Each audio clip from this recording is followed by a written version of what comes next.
Olá, amigos e amigas, estamos aqui para mais uma aula de Direito Previdenciário, professor Eduardo Tanaka, e vamos continuar nossa parte aqui, nossa segunda parte de pensão por morte, regras específicas.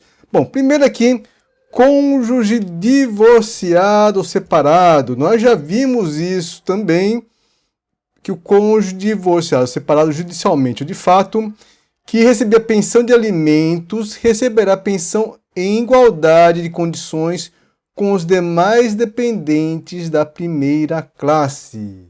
Lembra disso? Se você não lembra, volta na aula de dependentes que eu falei bastante sobre isso. Só que aqui nós temos um outro detalhe. Imagina que na decisão de pensão por alimentos, estou falando de pensão de alimentos, não de morte agora. Então, o casal se separou, né? Então vamos lá, deixa eu até fazer aqui na lousa. O casal se separou, tá aqui. O casal separou, cada um para o canto, e aí o juiz falou, por exemplo, para o marido. Podia ser vice-versa também, né? Mas vamos supor que falou para o marido: olha, você tem que pagar pensão de alimentos, mas não pela vida inteira. Você vai pagar por 2 anos. Está na decisão judicial. Ele tem que pagar pensão de alimentos por 2 anos para ex-mulher. E aí o tempo está passando, está passando, está passando. Quando passou 1 ano, aqui é 1 ano, bem quando passou 1 ano, ele morreu. Pensionista morreu. E aí? A ex que estava recebendo alimentos vai receber pensão por morte pela vida inteira? Não. Ela vai receber pelo tempo que faltava para ela receber o quê? A pensão de alimentos. Nesse caso, ela vai receber por mais, daqui 1 ano para 2, mais 1 ano. Por mais 1 ano. Entendeu? Então, onde está escrito isso, Tanaka? Vamos lá. Está aqui, ó. Na hipótese de o segurado falecido estar, na data do seu falecimento, obrigado por determinação judicial a pagar alimentos temporários para ex-cônjuge, ou ex-companheiro ou ex-companheira, a pensão por morte será devida pelo prazo remanescente. Tá vendo? É aquele prazo que faltava. No nosso exemplo, né, tinha passado 1 ano, faltava mais 1 ano. Então, pelo prazo remanescente na data do óbito, caso não incida outra hipótese de cancelamento anterior do benefício, lógico. Né? Se tiver outra hipótese de cancelamento anterior do benefício, ele vai ser cancelado antes do que aquele tempo lá, aquele nosso exemplo de 1 ano. Tá? Morte presumida. Pensão poderá ser concedida em caráter provisório por morte presumida. O que é morte presumida? Não sabe se a pessoa está viva ou está morta? Acorda, acorda, acorda! Fica balançando. Não é isso. Morte presumida é quando a pessoa desaparece. Né? Desapareceu, simplesmente sumiu. Né? Então, imagina a pessoa séria como eu aqui, professor Tanaka, né? Todo dia vou trabalhar na Receita e volto para casa. Chego em casa pontualmente 6h15 da tarde. Todos os dias, todos os dias. E aí, um belo dia, o professor Tanaka não chegou em casa. Passaram horas, passaram dias, passaram semanas, passaram meses. Aí a mulher dele chega e fala assim: tô sentindo falta de alguma coisa aqui em casa, né? Ah, meu marido não chegou até hoje, o que aconteceu? Aí vão em necrotério, vão em delegacia, vão em hospitais, vão tudo quanto é canto e não encontram a pessoa. A pessoa sumiu. Então, depois que passado um tempo, presume-se que ele morreu. Como que a pessoa vai sumir assim, né, de uma hora para outra, né? Estava sempre em casa, 6h15, pontualmente, né? Então presume-se que ele morreu. Então olha aqui, né, como que essa pensão é concedida em caráter provisório por morte presumida? Mediante sentença declaratória de ausência, cônjuge ausente, expedido por quem? Por um juiz, autoridade judiciária. Ele faz uma sentença declaratória de ausência a contar a data da emissão.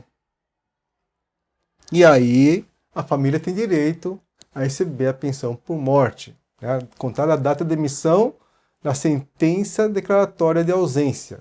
Beleza. Tem um outro caso, que é o caso 2 aqui, que é... Vou contar um exemplo primeiro para vocês, que vocês talvez alguns de vocês devem lembrar, né, do acidente que aconteceu lá em Congonhas, acidente feio, trágico, né? O avião pousou, não conseguiu frear, não sei por que motivo, né? E não freou, atravessou a pista inteira e foi explodir no prédio, coincidentemente da TAM, que ficava do outro lado da Avenida Washington Luiz, ali, né? Na Avenida do Aeroporto, lá de São Paulo. E aí explodiu naquele prédio. Não sei se vocês lembram dessa tragédia, né? E aí o que acontece? Depois foi difícil eles conseguirem, né? Primeiro tiraram os corpos, o que sobrou dos corpos, e é difícil fazer reconhecimento, às vezes não tinha nem matéria orgânica ali, fazer o reconhecimento de DNA e tudo mais. E, inclusive, teve pessoas que sumiram, desapareceram, né? Por quê? Viraram cinza mesmo, infelizmente, né? Carbonizaram, viraram cinzas e sumiu mesmo, né? Que virou cinza. E aí? Só que é o seguinte, todo mundo sabe, todo mundo viu, houve uma catástrofe, um acidente, um desastre, né? A pessoa estava lá, foi filmada entrando no avião, a pessoa que desapareceu, foi filmada entrando no avião, embarcando no avião, entrando no aeroporto, entrou no avião, embarcou no avião, o nome dela constava na lista dos passageiros que estavam naquele avião. Ora, sumiu, então presume-se que ela estava lá e virou pó, virou cinzas mesmo, né? Aí também, nesse caso, é concedido pensão por morte presumida. Olha aqui, ó. Em caso de desaparecimento do segurado por motivo de catástrofe, acidente ou desastre, é contada a data da ocorrência mediante prova hábil. Então, nesse caso, né, ele é considerado morte presumida, né? Naquele caso da TAM, que a pessoa realmente some e desaparece. Aí a família tem direito, sim, à pensão por morte, tá? Legal. Outra situação aqui, será concedida a pensão provisória por morte presumida do segurado declarada pela autoridade judicial competente depois de 6 meses de ausência. Então, esse é o tempo, né, mais ou menos, que a autoridade judicial competente declara essa morte presumida. Na situação mediante prova do desaparecimento segurado em consequência de acidentes, desastres, catástrofes, seus dependentes farão jus à pensão provisória independentemente da declaração e do prazo de 6 meses. Então, quer dizer, nesse caso que ela sumiu em acidente, não precisa esperar os 6 meses, né? Porque às vezes a pessoa sumiu mesmo, estava de saco cheio, ou perdeu a memória, mil coisas podem acontecer, né? Mas no caso de acidente, de catástrofe, como esse acidente da TAM ficou bem marcado, né? A pessoa estava lá, né? Foi filmada, estava lá na lista de passageiros e tudo mais, que embarcou e tudo mais, né? Então presume-se mesmo que ela morreu, não tem que esperar 6 meses, não tem que esperar nada para a família poder aí vir a receber sua pensão por morte. Beleza? Muito bem. E aí, imagina você que de repente ela reaparece, né? Ele sumiu, não apareceu mais, morte presumida, esperaram mais 6 meses, não teve jeito, então morte presumida. E aí, de repente, um belo dia ele aparece com as mãozinhas para trás, com o rabinho no meio das pernas, né? Com aquele olhos lacrimejantes, dizendo: eu me arrependi, eu voltei para o meu lar, né? Dá vontade de bater nessa hora, né? Você, dona de casa, você aceitaria uma desculpa dessa? Eu me arrependi, né? Vamos lá. O que acontece nesse caso? Esse cara que apareceu, não, sei lá, mil coisas podem acontecer, inclusive perda de memória, né? A pessoa, eu esqueci quem eu era, esqueci que eu era casado, esqueci que eu morava nessa casa, né? E aí ele reaparece. E aí, o que acontece? Ele é obrigado a devolver o dinheiro? Como que é esse negócio aí? Então olha o que diz. Olha o que diz a legislação. Verificado o reaparecimento segurado, o pagamento da pensão cessa. Obviamente cessa porque ele não morreu, né? E os dependentes, eles têm que devolver o dinheiro? Não. Ficando os dependentes desobrigados da reposição dos valores recebidos. Obviamente, salvo uma fé. Não sei que eles combinaram ali com o pai, ali, ó, pai, você desaparece para a gente receber uma grana do INSS, depois você reaparece, não tem problema não. Aí se for comprovado uma fé, sim, vão ter que devolver. Se não for comprovado uma fé, eles estão desobrigados à reposição dos valores que foram recebidos. Beleza? Legal. E aí, vamos falar um pouquinho sobre rateio.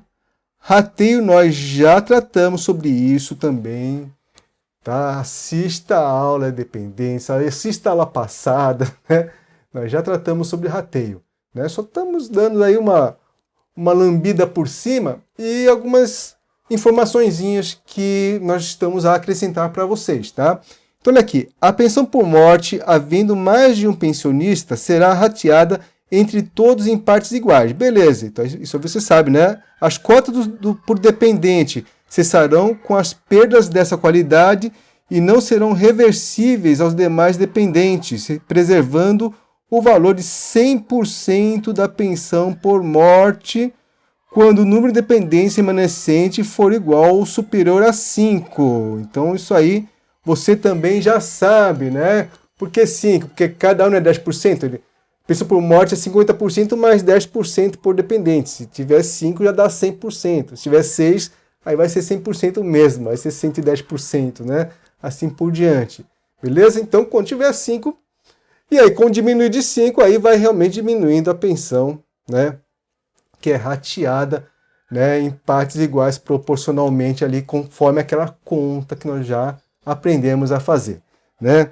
Enquanto o dependente inválido com deficiência intelectual, mental grave estiver nessa condição, independentemente do número de dependentes habilitados ao benefício, o valor da pensão, o valor de 100%, será rateado entre todos os dependentes em partes iguais. Então, quando tiver na família dependente inválido ou com deficiência intelectual, mental grave, nesse caso aqui, né, o valor é de 100%. 100% independente de quantas pessoas, quantos dependentes são. São 5, são 4, são 3, são 2, ou mesmo ele sozinho, ele vai receber 100%. Então não tem aquele cálculo ali que vai reduzindo, né? Tipo, são 2 dependentes, 50% mais 10 mais 10, mais 20, né? 70% não. Se tiver uma pessoa dependente nessa condição de deficiência ou invalidez, é 100%, beleza? Legal. E aí, na hipótese de haver dependente inválido com deficiência intelectual mental grave, o valor da pensão, que era de 100%, será recalculado. Então, na hipótese de deixar de haver, vamos lá, deixar de haver, na hipótese de deixar de haver aquele dependente que tinha direito a 100%, tinha direito a que toda a pensão fosse 100%, né? Então, se ele deixa de existir, vamos supor que ele venha a falecer, então o benefício vai ser recalculado, não vai ser mais de 100%, né? Lógico que vai ser 100% se tiverem 5 dependentes, mas vamos supor, são 3 dependentes, um deficiente e os irmãos, por exemplo, né? Então, eles estão recebendo 100% por conta do deficiente. Se esse deficiente vier a falecer, por exemplo, o que acontece? Aí é recalculado, não vai receber 100%, é recalculado, vão receber 70%, né, dividido em 2 ali, certo? A pensão por morte não passará da classe superior para inferior, isso você já sabe também, né? Bom, nós temos 2 súmulas que vale a pena destacar e vira e mexe cai em questão de prova. Essa súmula 336 eu já vi cair em questão de prova. Mas, Tanaka, cai súmula na prova do INSS? Olha, não está previsto súmula nos últimos editais, tá? Vamos ver no próximo edital aí, mas não está previsto súmula nos últimos editais, então provavelmente não cai, mas vai que cai alguma coisa. Essa súmula é interessante. É a súmula da mulher orgulhosa. O que é a mulher orgulhosa? Ela, na hora da separação, ela renunciou aos alimentos na hora da separação. Falou assim, eu não quero nada. Ela até tinha direito aos alimentos, conforme a condição financeira dela e tudo mais, mas ela falou, eu não quero nada, não quero nem um centavo esse vagabundo, ele que fica lá, fica no canto dele, não quero esse dinheiro não. Beleza. Ela não quis aceitar, tudo bem, renunciou. Ela tinha direito, mas ela renunciou aos alimentos de separação judicial. E aí, lá na frente, o marido morre. Lá na frente, ela começa a passar necessidade. Necessidade superveniente, né, futura. E aí, será que ela tem direito à pensão por morte? Segundo essa súmula, sim. Né? Ela se arrependeu, falou, poxa vida, se eu tivesse aceitado aquela pensão por morte, se eu tivesse aceitado aquela pensão por alimentos, hoje eu estaria recebendo a pensão por morte dele. Né? Então, olha que diz a súmula, a mulher que renunciou aos alimentos na separação judicial tem direito à pensão previdenciária por morte do ex-marido, comprovada a necessidade econômica superveniente, a necessidade econômica futura, que veio lá no futuro. Tá? E outra súmula, a lei aplicável à concessão da pensão previdenciária por morte é aquela vigente na data do óbito do segurado. Né? Então nós temos, às vezes muda a lei, muda a legislação, e qual que é a lei que vai se aplicar para calcular a pensão por morte? Então imagina que a família, que a pessoa morreu, né? Vamos vir aqui para o mapinha, fica mais fácil. A pessoa morreu, a família foi procurar, sei lá, pensão por morte depois de um bom tempo ali, depois de uns 2 anos, 3 anos. Né? Pode acontecer, né? E aí, ela vai receber a pensão por morte calculada segundo as regras atuais ou segundo as regras da data da morte? Tudo bem, né? Não vai ter direito ao retroativo, mas vai receber segundo as regras da data da morte. É isso que vale. Então, olha lá o que diz a súmula de novo. A lei aplicável à concessão da pensão previdenciária por morte é aquela vigência na data do óbito, da morte do segurado. Certo? Muito bem. E aí, nós temos aqui essa regra, cessação da pensão por morte. Isso aqui nós já estudamos, está lá no capítulo beneficiários dependentes. Toda essa parte de cessação. Eu só trouxe aqui uma situação peculiar que de repente pode cair na sua prova aí, né? Então olha lá. Pagamento da cota individual da pensão por morte cessa pela adoção para o filho adotado que receba a pensão por morte dos pais biológicos, salvo quando o cônjuge ou companheiro adota o filho do outro. Como assim? Então vem cá. Imagina que esse casal, que essa família feliz, tinha um filhinho feliz, sofreram um acidente e vieram a morrer. E aí o que acontece? Um cara que tá de olho do quê? Tá de olho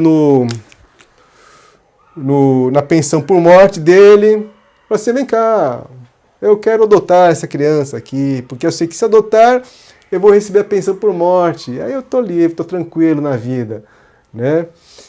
Então essa pensão por morte dos pais que morreram. Pode isso? Ele pode adotar sim, mas ele não vai levar nada de dinheiro, né? No momento que ele adota, o que acontece? Cessa a pensão por morte, porque agora essa criança tem como ser sustentada por um maior, por uma pessoa que vai cuidar dela. Então essa regra ela existe realmente para que não haja, né, esse tipo de fraude, não é verdade? Né? A pessoa de repente quer adotar alguém por interesse. Né? Agora, tem uma exceção. A exceção é essa aqui. Ó. Imagina que esse aqui morreu e a criança está recebendo pensão por morte do pai. Tudo bem, a criança e a mãe da criança estão recebendo pensão por morte do pai. Mas vamos só olhar aqui na pensão por morte do pai aqui da criança. E aí o que acontece, pessoal? Imagina você que um outro aqui se engraça com a viuvinha, junta os laços com a viuvinha e começam um longo convívio de companheiro, ou mesmo de casados, né, de cônjuge. E ele gosta tanto dessa criança, que é o enteado agora dele, gosta tanto, que ele resolve adotar essa criança. Ele pode adotar? Pode. Né? Eu gosto tanto que vou adotar como meu filho fosse, de verdade. Ah, então quer dizer que aqui ele vai perder, essa criança vai perder a pensão por morte do pai? Nesse caso não, quando o cônjuge adota, ou o companheiro adota o filho de outro cônjuge, o companheiro não vai perder a pensão por morte. E é justo isso, não é verdade? Então olha aqui, vamos lá. Então o pagamento da cota individual da pensão por morte cessa pela adoção para o filho adotado que receba a pensão por morte dos pais biológicos, certo? Salvo, a exceção é quando o cônjuge, o companheiro adota o filho do outro. Beleza? Muito bem. E aí, pessoal, essas regras aqui, perda de direito à pensão por morte, tudo isso nós já estudamos em beneficiários dependentes. Então a dica é você estudar pensão por morte e estudar esse capítulo aqui. Beneficiário dependente, assistir a pelo menos a aula 104, né? Então faça esse estudo. O estudo da pensão por morte, você viu que foram 3 aulas, né? Mas na verdade não foram só 3 aulas, nós tivemos muitas aulas sobre beneficiários dependentes. Não é verdade? Então, isso aí, você vai juntar esses conhecimentos para poder fazer qualquer questão de pensão por morte. Você vai tacar-lhe pau lá, você vai acertar essas questões, né? Então é isso aí, pessoal. Se você gostou, dê um joinha, inscreva-se no meu canal. Quando for se inscrever, aperta no sininho para você ser o primeiro notificado. E vamos caminhando, nós temos mais benefícios. Nós temos um benefício especial aí, vamos ver. Próximo benefício, nós estamos aí a trabalhar, vamos falar sobre auxílio reclusão. E auxílio reclusão, você tem que saber o quê? Pensão por morte. Por quê? Tem que saber pensão por morte para saber auxílio reclusão. Porque as regras do auxílio reclusão são as regras utilizadas para a pensão por morte. Olha que interessante. Né? Então continue aí firme e forte na caminhada. Então, estamos aí terminando, quase no final dessa partezinha desses benefícios, mas tem bastante aula pela frente. O curso não acabou por aqui não. Tá, pessoal? É isso aí, pessoal. Então, bons estudos, grande abraço, até mais, tchau, tchau.